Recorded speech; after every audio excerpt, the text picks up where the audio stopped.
Hello, welcome to today's lesson. Again, this is a spelling lesson, and this time we're going to be looking at words that end in sure or chur. Now, these sound very, very similar, which is why we've got to be a little bit careful about them.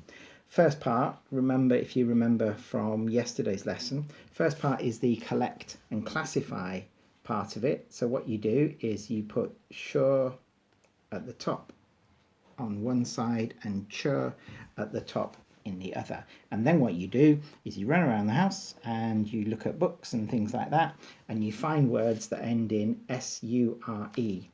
Okay, so I've got a little list. Oh, here's one. So measure, measure.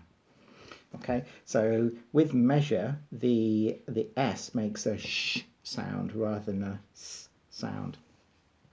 Now, chur, an example of chur is picture. Okay, and remember, with collect and classify, what you do is you put a few, or you get as many words as you can in each list. Right, now in the second part of the lesson, is about shared writing. So all we do here is to write 2 or 3 sentences using as many words as we can from the list of words that we've created.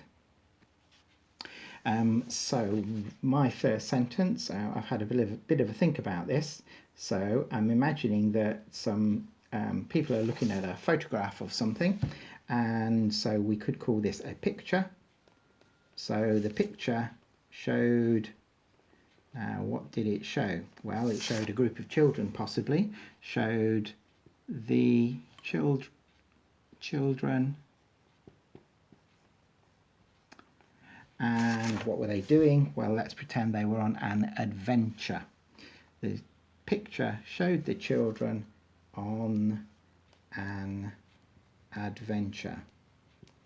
Adventure, full stop, and there we go, so that you can see. So the picture showed the children on an adventure, and that's what we mean by shared writing. It's just a matter of you coming up with a couple of 2 or 3 sentences using some of the words that you've used in your collect and classify. Once again, you should know this off by heart by now. When you've done your work, send it in to me if you can. You can use Ask Mr. Smales, you can use the emails, or you can use Class Dojo. Okay, good luck.